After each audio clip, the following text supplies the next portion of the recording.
Estamos en Galicia, en el noroeste de España. En lugares estratégicos encontramos recintos amurallados con extrañas construcciones circulares de piedra.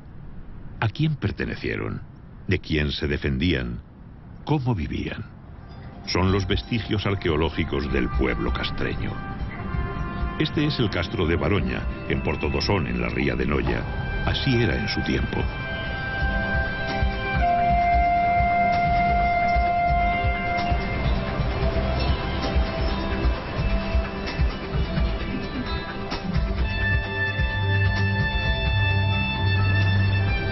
Pero antes de sumergirnos en la vida de los castreños, vamos a viajar al pasado remoto. En estas tierras de escabrosas costas y enormes acantilados, el mar fue desde antaño una vía de comunicación entre los pueblos que habitaron el litoral del Océano Atlántico. El hombre del Paleolítico buscó cobijo en cavernas y abrigos naturales. Su vida itinerante de cazador-recolector le permitió sobrevivir en un entorno feraz y lleno de peligros. Su forma de vida conoció un cambio radical con la llegada de la agricultura. Fue entonces cuando comenzó a dejar su huella en el paisaje. En el megalítico, el mar se convirtió en una fuente de contactos. Antes de la edad de los metales, los pueblos de la Europa atlántica fueron los primeros en construir grandes monumentos destinados a perdurar en el tiempo.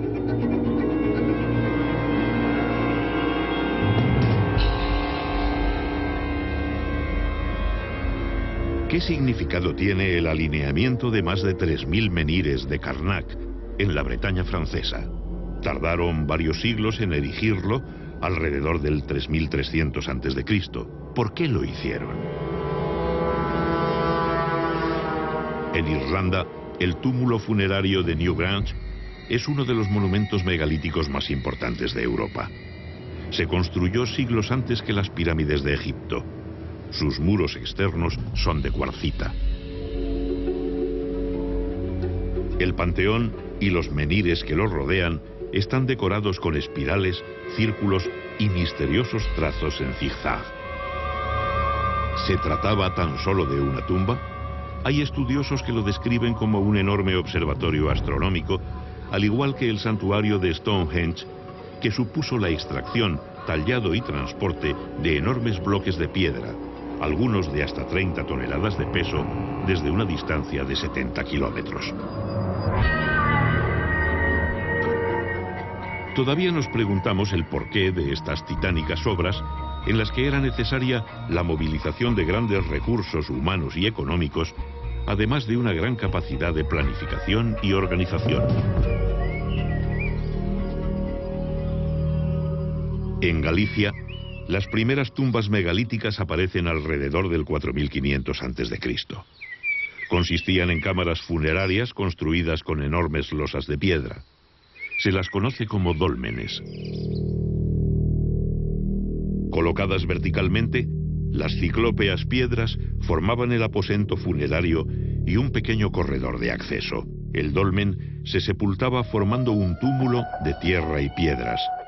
Las mayores losas se tallaban a medida para sellar el enterramiento.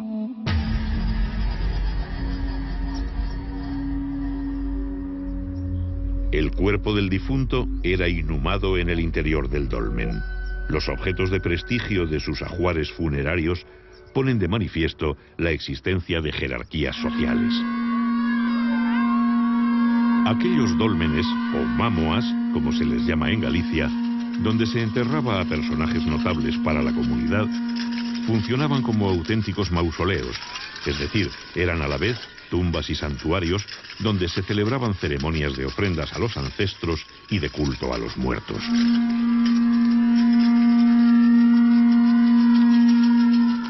La desintegración de los restos orgánicos por el transcurso del tiempo y la acidez de la tierra dificultan el estudio de estos enterramientos megalíticos. La gran cantidad de fragmentos de cerámica encontrados en los túmulos, muchos de ellos pertenecientes a vasos del tipo campaniforme, nos indican la existencia de libaciones en las ceremonias que realizaban y la introducción de ritos funerarios importados.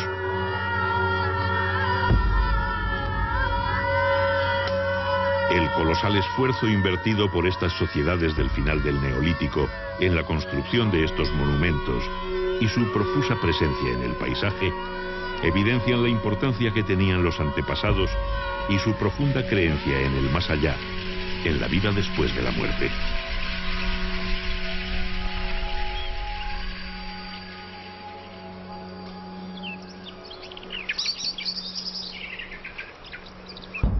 Continuando nuestro viaje por la prehistoria atlántica, encontramos una de las manifestaciones artísticas más singulares de esta época: los petroglifos.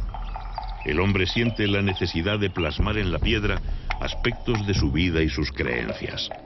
Los dibujos se graban por percusión con piedras punzantes de cuarzo o sílex. Los surcos se ensanchan por abrasión. Combinan símbolos de carácter religioso con escenas de la vida cotidiana. Las Rías Bajas gallegas son el principal foco de arte rupestre atlántico, presente también en las Islas Británicas y en la Bretaña francesa.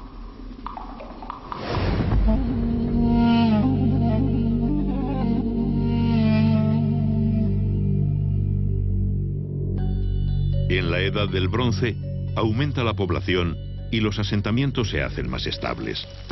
Viven de una agricultura sencilla. La presión sobre el medio natural se acentúa. Talan los campos y queman la vegetación para crear pequeñas parcelas de cultivo, como se sigue haciendo en las regiones menos desarrolladas del planeta. Durante la quema, también cazaban los pequeños animales que huían del fuego.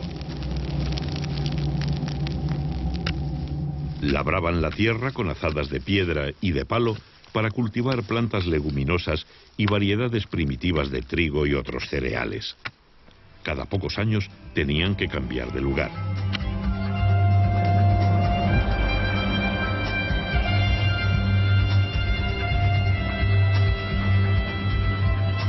La ganadería cobra mayor importancia como actividad económica.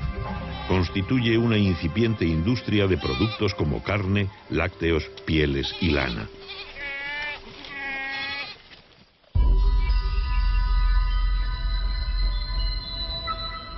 Los asentamientos pasaron de ser meros núcleos familiares a convertirse en aldeas y poblados estables, que más tarde se transformarían en castros como este de Castromao, uno de los más antiguos de Galicia. En la costa se establecen en lugares estratégicos como puntas y penínsulas que les ofrecen buenas condiciones defensivas naturales, reforzadas mediante terraplenes y empalizadas.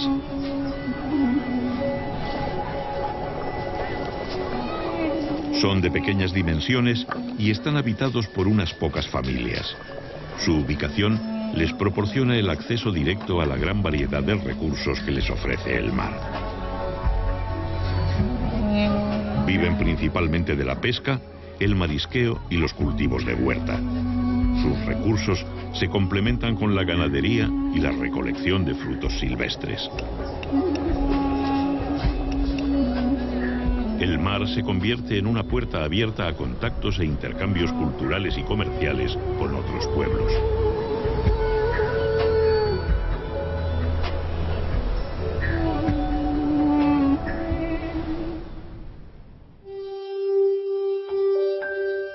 La metalurgia, la mayor innovación tecnológica de la historia de la humanidad, provocó una verdadera revolución, un cambio global.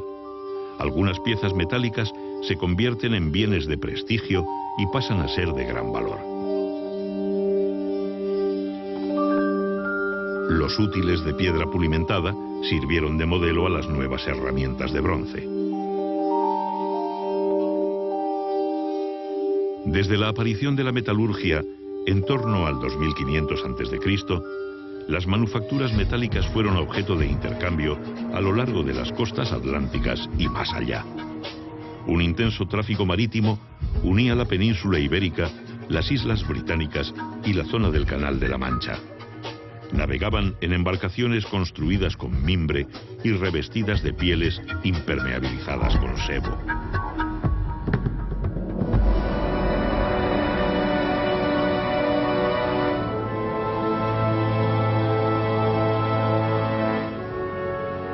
Galicia posee una orografía muy abrupta. Cuenta con numerosos sistemas de monte bajo, mesetas, valles y montañas que se elevan a más de 2000 metros de altitud, con sus laderas tapizadas por una exuberante vegetación de especies de hoja caduca, como hayas, robles y alisos. En las sierras centrales y orientales nacen los numerosos ríos que jalonan su geografía, cauces que descienden desde sus nacimientos en las cumbres y se abren paso esculpiendo el paisaje. En sus riberas cubiertas de helechos crece el bosque milenario que permanece en constante penumbra. El paisaje se torna misterioso y secreto.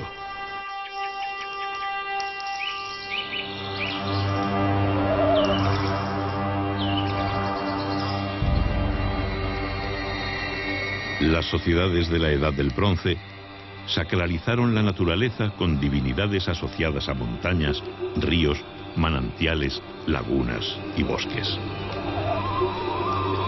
Chamanes y curanderos encontraron la inspiración de su don en el corazón de estos bosques, que todavía hoy son objeto de enigmáticos relatos sobre brujas y sortilegios.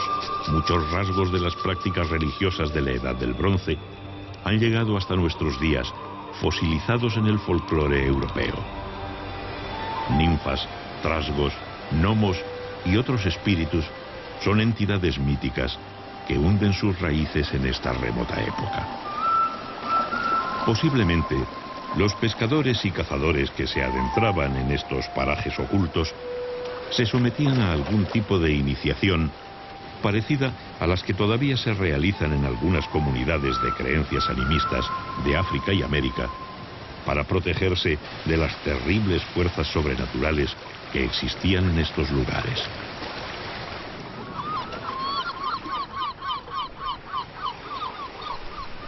El marisqueo en las costas y rías gallegas es una actividad que se remonta a la noche de los tiempos.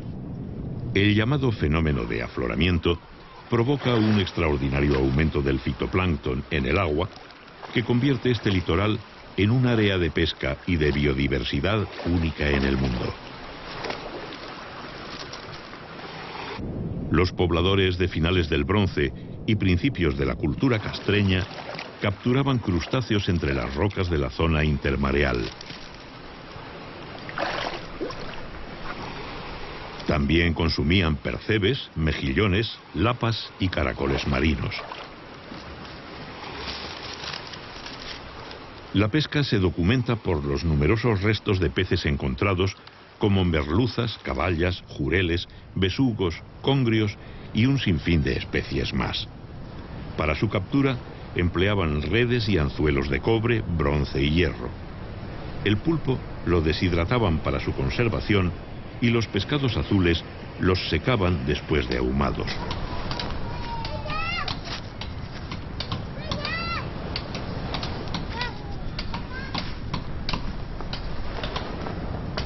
La mayoría de las comunidades castreñas eran autosuficientes para cubrir sus necesidades básicas. Incluso tenían capacidad para producir excedentes. En sus corrales criaban animales domésticos como conejos, cerdos y algunas aves. Las necesidades que no podían satisfacer, como la sal y los minerales destinados a la metalurgia, motivaban constantes trueques con otras aldeas. El curtido de pieles era la base de la industria del cuero. Con ellas confeccionaban todo tipo de accesorios del vestido, correajes y calzado.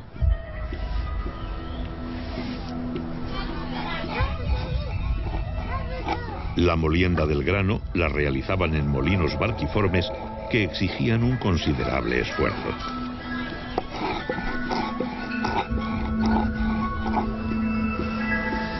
Los poblados eran agrupaciones de familias que compartían gran parte de sus recursos. Muchos de los trabajos relacionados con el sustento se realizaban para toda la comunidad.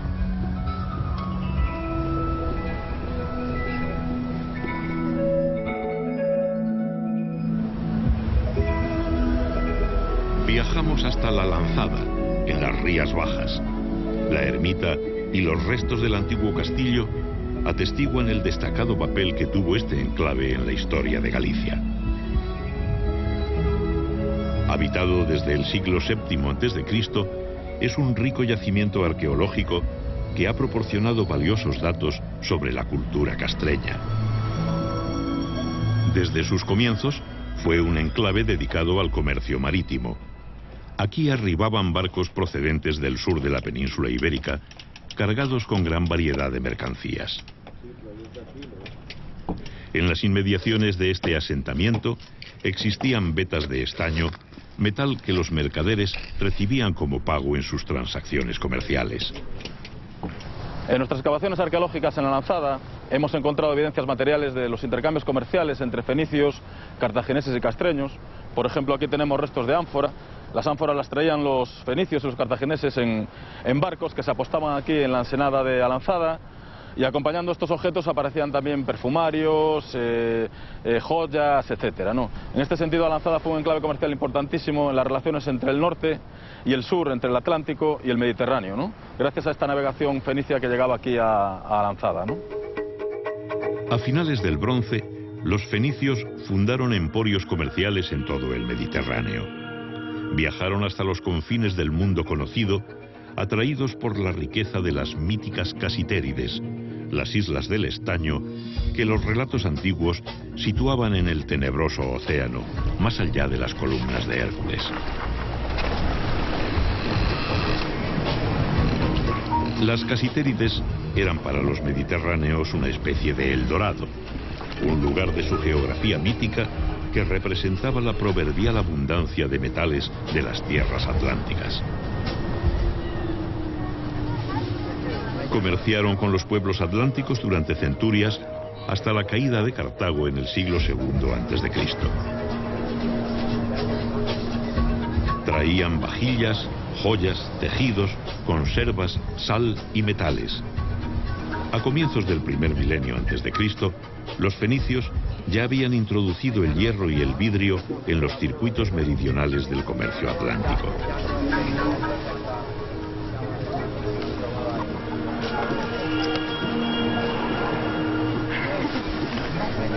Innovaciones como el molino giratorio y el torno de alfarería fueron rápidamente adoptadas junto con otras nuevas herramientas.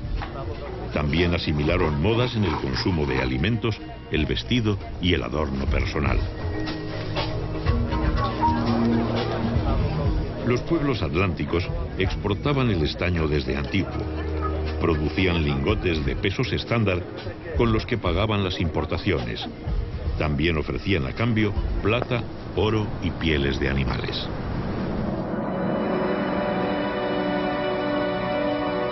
A comienzos de la Edad del Hierro, en los poblados de altura de toda Europa se construyen defensas y murallas. El colapso de civilizaciones mediterráneas como la micénica y la hitita provocó el hundimiento del comercio. Los metales comenzaron a escasear y se encarecieron.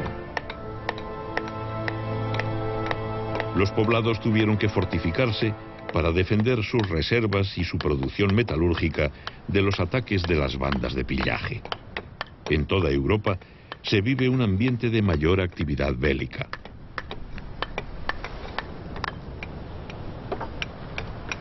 Las nuevas herramientas de hierro permitieron a los castreños perfeccionar las técnicas de cantería, carpintería y construcción.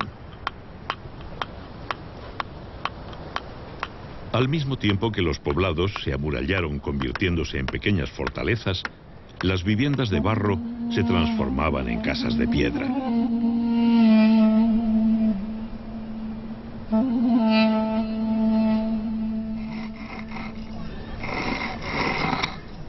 Un significativo aumento de la población multiplicó los castros en el territorio. La tecnología agrícola permitió explotar con más efectividad los suelos de los valles, mucho más productivos. Los nuevos asentamientos se situaron en las tierras bajas. Los intercambios económicos y culturales se hacen más fluidos, especialmente con las islas británicas, hacia donde nos dirigimos ahora para saber cómo vivían sus antiguos pobladores. Al borde de un acantilado de 100 metros de altura, encontramos Duna Ongasa, el mayor poblado fortificado prehistórico de las Islas Aran, en Irlanda. Su sistema defensivo de murallas concéntricas y piedras hincadas es muy similar a los castros de Galicia. La reconstrucción del poblado de Castelhenlis, en Gales, pone de manifiesto la semejanza en usos y costumbres que tenían los pobladores de los territorios atlánticos. Sus casas de planta circular, paredes de piedra y techumbre cónica vegetal son prácticamente iguales a las castreñas. Las paredes enlucidas muestran dibujos circulares y cruciformes de simbología solar.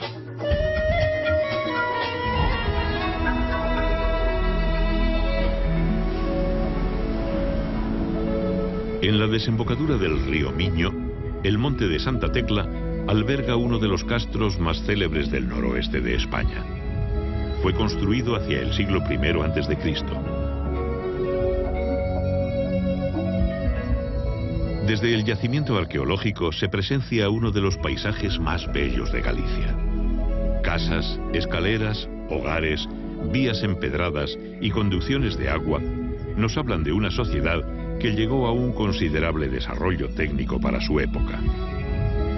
Los canteros labraban las piedras de diferentes maneras para adaptar las construcciones al terreno.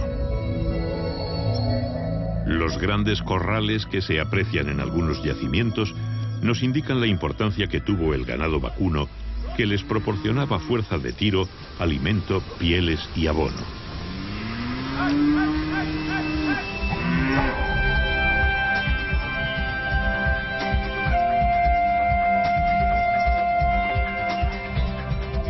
En Galicia, la naturaleza se muestra con toda su fuerza. Las grandes mareas dejan al descubierto bancos de arena, estuarios y playas que favorecen el desarrollo de especies de bivalvos marinos, como almejas, berberechos, ostras, lapas, navajas y vieiras. En las costas de aguas tranquilas y fondos arenosos, las mujeres mariscaban todo tipo de bivalvos que constituían una fuente complementaria de alimentación. El tamaño de las especies documentadas por los arqueólogos está muy por encima de las actuales tallas comerciales. En aquel tiempo no existía la sobreexplotación. Conocemos la dieta de los castreños del litoral gracias a los vertederos de sus poblados, que los científicos llaman concheros por su abundancia en restos de moluscos.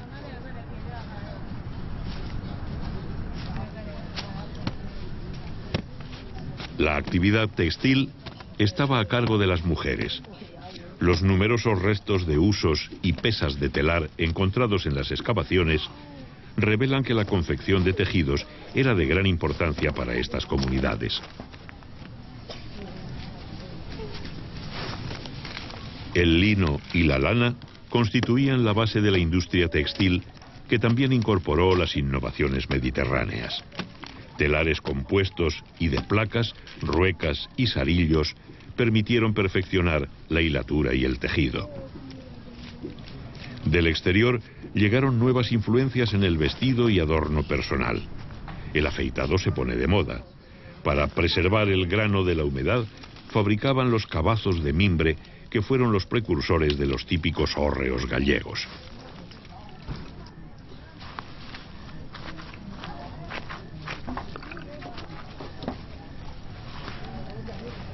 Aunque el torno de alfarero ya era utilizado, la cerámica moldeada a mano continuaba siendo de uso común. Para su fabricación se elaboraban rulos de arcilla que eran colocados en espiral, creando la forma básica del cacharro.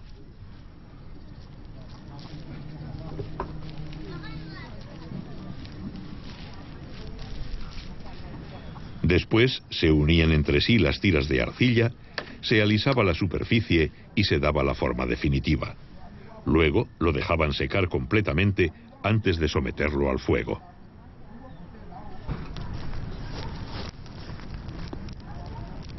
Para cocer las piezas más finas, usaban hornos cerámicos especializados, pero el primitivo horno de hoguera se seguía utilizando habitualmente para la cocción de pequeñas piezas de uso doméstico. Consistía en un hoyo excavado en el suelo, dotado de un tiro transversal en dirección al viento dominante.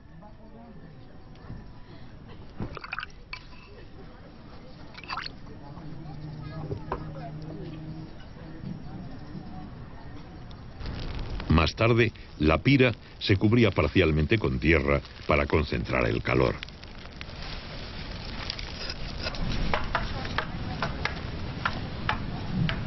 Para muchas comunidades del noroeste, la actividad bélica ocupó un lugar destacado en su vida.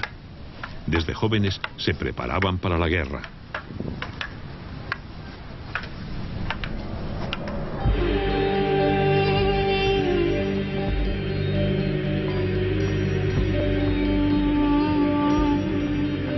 Los castros perfeccionaron su aparato defensivo con una sucesión de fosos y parapetos que rodeaban la muralla. También se reforzaron las defensas en las puertas de acceso con muros y torreones que las flanquean. Estaban construidos para ver y ser vistos. En poblados de última época, como en este de Villadonga, en Lugo, las murallas poseían una intencionada monumentalidad que prestigiaba el conjunto.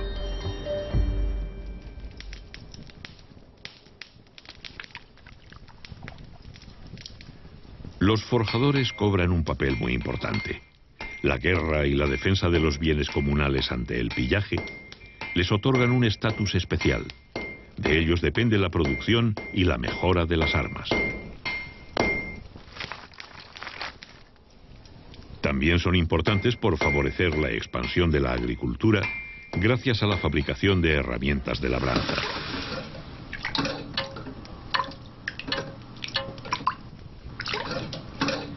Los guerreros galaicos ceñían un puñal al cinto y portaban un escudo redondo llamado caetra.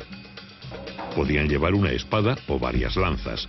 Se protegían con cascos, corazas y grebas y se adornaban con torques, brazaletes y diademas. Los hombres, las mujeres y los niños que vivían en los castros formaban parte de una sociedad guerrera y campesina. La guerra era muy importante en estas comunidades y eso se refleja en el hecho de que sus poblados, sus asentamientos, los castros, están fortificados con fosos, con parapetos, con empalizadas, como vemos en este poblado, ¿no? Era una guerra importante, había una guerra para buscar botín entre distintas aldeas, había captura de ganado, de mujeres, y eso aparece muy bien reflejado en lo que son las referencias de los geógrafos latinos y griegos cuando nos hablaban de las comunidades castreñas. En las sierras de Galicia pastan en libertad caballos de razas autóctonas con rasgos arcaicos. Son descendientes de aquellos que habitaron aquí hace más de 2 milenios.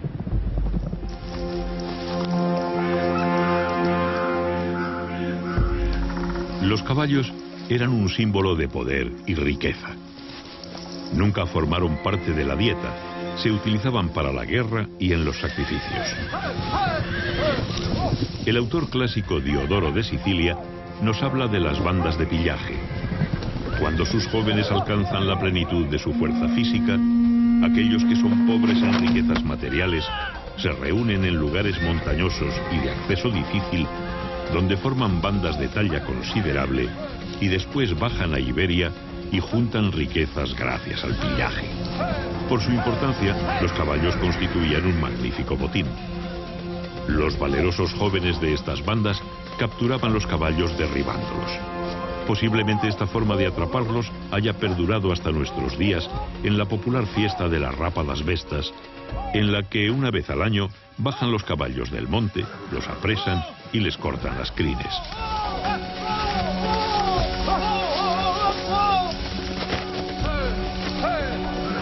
El historiador grecolatino Estrabón, al que debemos las mejores descripciones sobre este periodo, describe a los jóvenes castreños.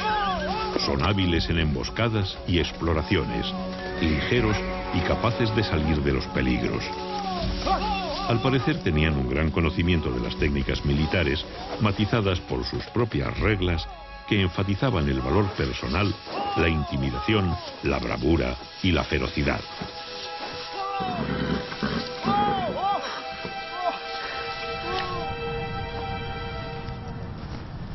se puede suponer la existencia de ceremonias iniciáticas. Para ser aceptados como guerreros, los jóvenes debían superar una prueba: la caza de algún animal salvaje, como un oso, un lobo o un jabalí, o matar a un enemigo.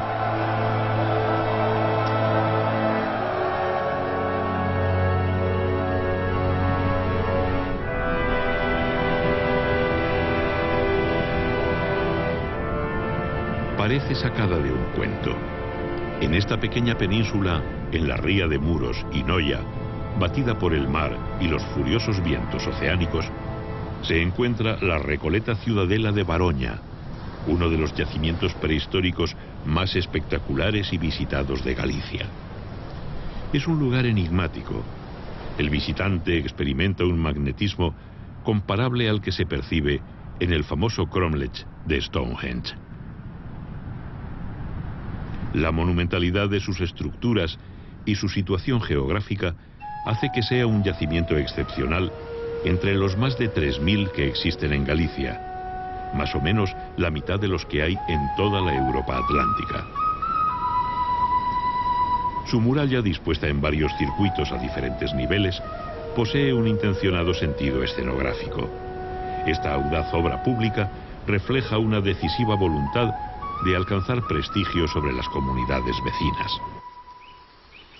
En el castro de Borneiro, en La Coruña, como en la mayoría de los yacimientos, observamos que la disposición de las construcciones en el interior de los recintos estaba condicionada por el trazado de la muralla, los desniveles del terreno y la planta curva de las viviendas, que no compartían paredes medianeras, dejando muchos espacios muertos entre ellas. En los poblados de última época hacen su aparición los trazados rectilíneos y las construcciones de planta cuadrangular, que aprovechan mejor el espacio adosándose unas a otras. Las viviendas tenían puertas resguardadas por machones y tejados a dos aguas. El urbanismo castreño alcanzó un gran desarrollo en el área meridional, desde las Rías Bajas hasta el río Duero en el actual Portugal. Aquí surgieron los grandes poblados denominados citanias, como las de Briteiros y Sanfins. Eran protociudades que concentraban una gran población y cumplían un papel central en la organización territorial. En la misma época se construyen los llamados monumentos con horno o saunas castreñas, como esta de Punta dos Prados, en Ortigueira, en la provincia de La Coruña. Una de las mejor conservadas es la del castro de Briteiros. Estrabón nos cuenta que los galaicos tomaban baños de vapor y luego de agua fría. Estaban construidas con grandes placas de piedra que las aislaban del exterior.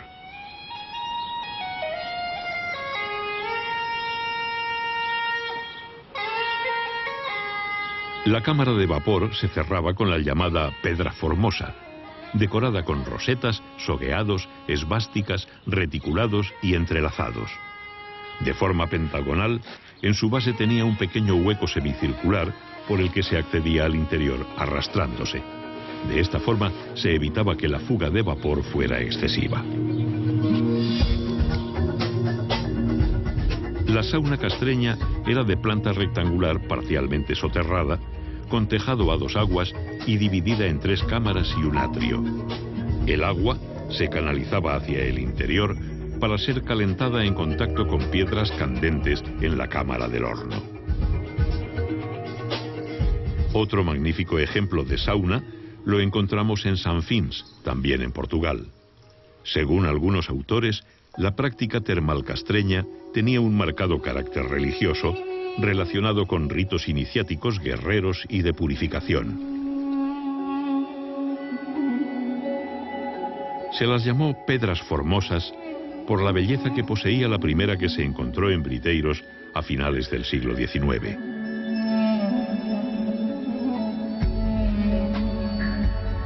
Los elementos decorativos combinaban motivos que recuerdan a los de la orfebrería. Algunos se pueden considerar protectores, como las esvásticas, un símbolo de buen augurio que aún se mantiene en la Galicia rural.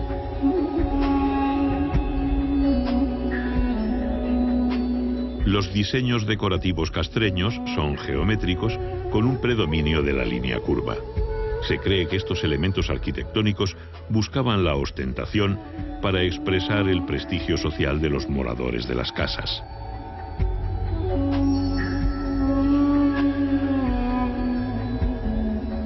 Se conocen una treintena de estatuas de guerreros galaicos.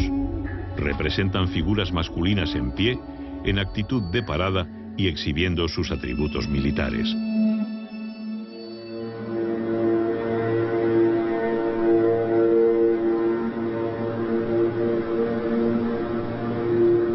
Ocultos en lo más profundo de los bosques se encontraban los santuarios castreños dedicados al dios Lugh, el más importante del panteón céltico. En lugares determinados de los ríos, que simbolizaban las puertas al otro mundo, se practicaban los rituales de ofrendas de armas dedicados a la diosa Nadia, protectora de la comunidad y vinculada a la idea de la reencarnación. Los guerreros se despojaban de sus armas ante la presencia de chamanes consagrados a esta deidad.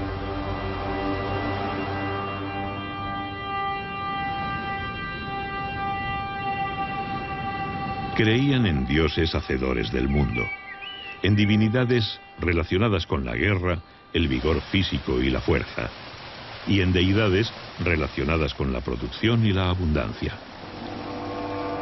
Existía una clase sacerdotal especializada con gran influencia sobre la comunidad. Druidas, chamanes y adivinos eran consultados y reverenciados por ser hombres sagrados, portadores del conocimiento arcano, que podían ver más allá del mundo de los vivos. Sus predicciones y consejos eran seguidos por nobles y guerreros. Las sociedades antiguas no conocían el laicismo, y como todavía sucede en África, casi todos los aspectos de la vida tenían una dimensión mágico-religiosa. Por ello, las constantes ofrendas y sacrificios rituales de marcado carácter céltico. Desde su origen en el norte de los Alpes, la lengua celta se extendió por todo el occidente, llegando a la península ibérica, donde se hablaban variantes arcaicas de esta lengua. En muchos lugares donde actualmente se ven cruces, antiguamente había estelas dedicadas a los lares viales. La Iglesia los sustituyó desde el siglo VI. Eran deidades domésticas relacionadas con los espíritus de los antepasados que se creía vagaban por los caminos. Estrabón nos cuenta que colocaban a los enfermos en los cruces de caminos para ser curados por espíritus de los que habían sufrido una enfermedad similar. Muchos de los santuarios dedicados a estos dioses fueron cristianizados mediante los cruceiros, omnipresentes en toda Galicia.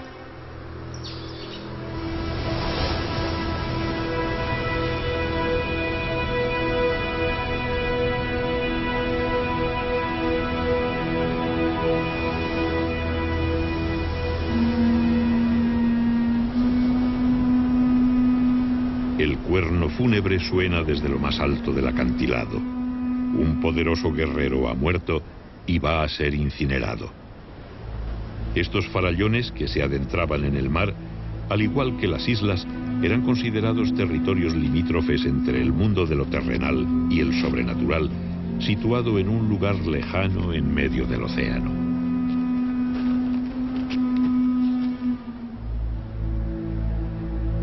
Los ritos funerarios castreños continúan siendo un misterio, pues apenas han dejado huella en el registro arqueológico. Pero recientemente, un importante descubrimiento realizado en Villalba, en la provincia de Lugo, de una necrópolis de pequeñas fosas con vasijas que contienen cenizas, nos remite a la tradición de las incineraciones célticas.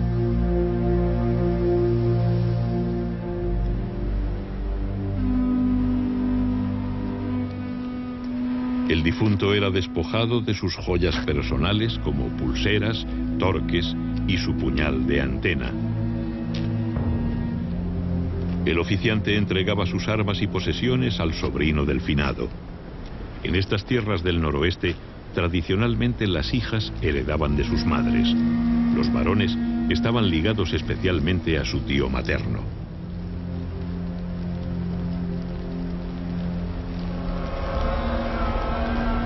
Una vez prendida la pira, los congregados comenzaban a emitir el abellón, un sonido gutural que recuerda el vuelo del abejorro. Hasta hace pocas décadas se realizaba en algunos velatorios de Galicia. El cuerno sonaba con fuerza para llamar a los espíritus de los antepasados para que acompañasen el alma del difunto más allá de la línea del crepúsculo marino, donde se situaba el paraíso de los celtas.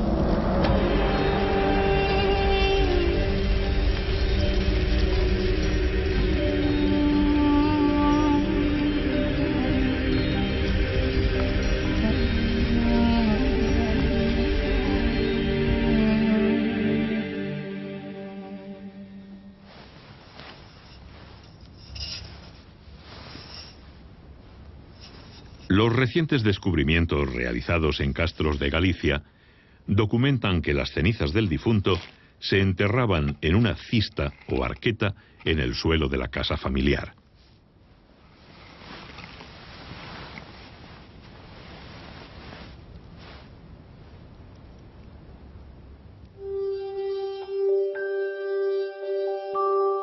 Este carro funerario del Museo Martins Sarmiento de Guimaraes muestra cómo trabajaban el metal desde el tercer milenio antes de Cristo. En la época castreña se llegó a alcanzar un exquisito refinamiento.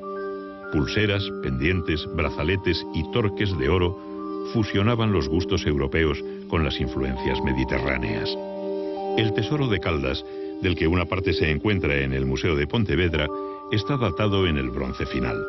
Compuesto por lingotes en anillo, brazaletes, diademas, cuencos ceremoniales y peines de oro, pesaba en total 37 kilos. Todas las piezas se ajustan al sistema de pesos del ciclo fenicio, lo que indica que ya en ese tiempo la orfebrería era objeto de exportación. El castro de San Cibrao de Las, en Orense, es uno de los más grandes y mejor conservados. Vemos conjuntos de viviendas y almacenes que abren sus puertas hacia un patio central enlosado. La independencia social y espacial de estas unidades denota la marcada autonomía económica de cada familia.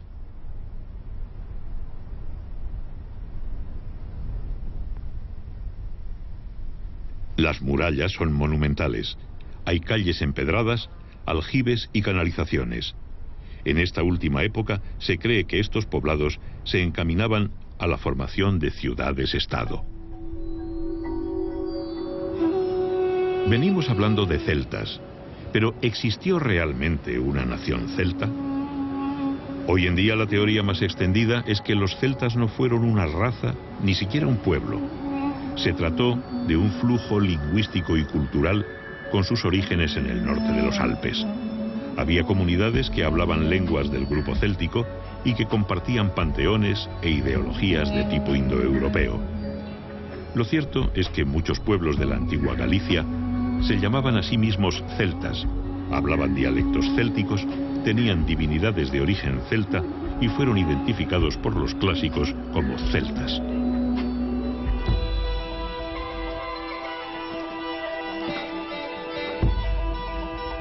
Los banquetes siempre han favorecido la fraternidad entre los comensales. En aquella época, y según el cronista Estrabón, en ocasiones especiales, los jefes castreños de diferentes clanes celebraban banquetes que adquirían un carácter de ritual. El cronista grecolatino nos cuenta que se sentaban en bancos construidos alrededor de las paredes, situándose según edad y dignidad. La comida se la iban pasando en rueda, mientras bebían el escaso vino del que disponían. En sus recetas, en lugar de aceite, empleaban mantequilla. También describe que al final bailaban en círculo al son de la flauta, dando saltos y cayendo de rodillas.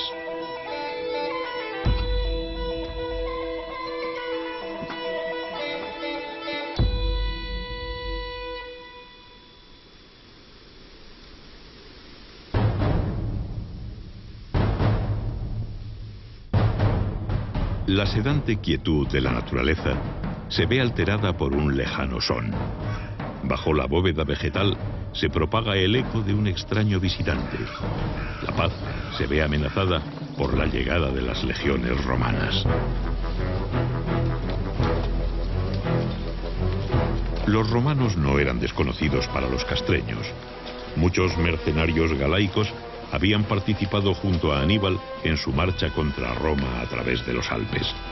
En su inexorable avance encontraban vestigios de culturas milenarias.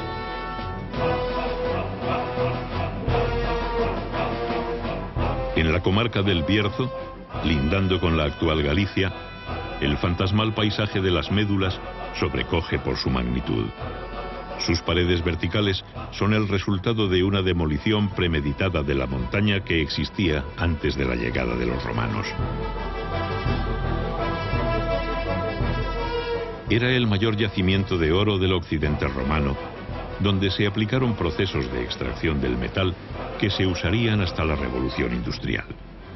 Para acceder a los filones de oro de las profundidades, los mineros romanos demolían enormes masas de tierra mediante el sistema de ruina montium.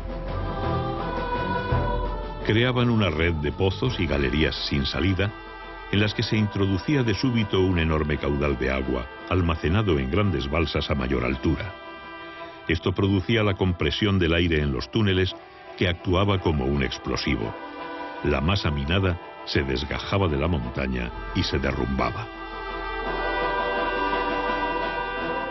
El oro galaico supuso un acicate para las ansias de conquista del imperio.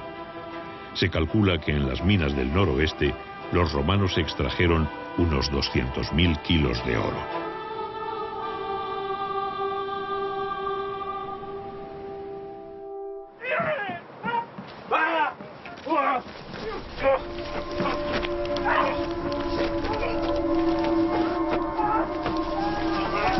Los castreños han capturado a un tribuno romano y se disponen a sacrificarlo para utilizar su cuerpo en un ritual de adivinación.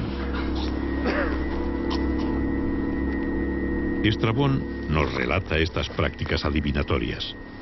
Examinan las entrañas sin extraerlas, y examinan las venas del torso y adivinan tocándolas, y consultan las entrañas de sus prisioneros de guerra. Los cubren con sagos y después el hieróscopo los golpea por encima de las vísceras. Dan un primer presagio por la forma en que cae el cuerpo.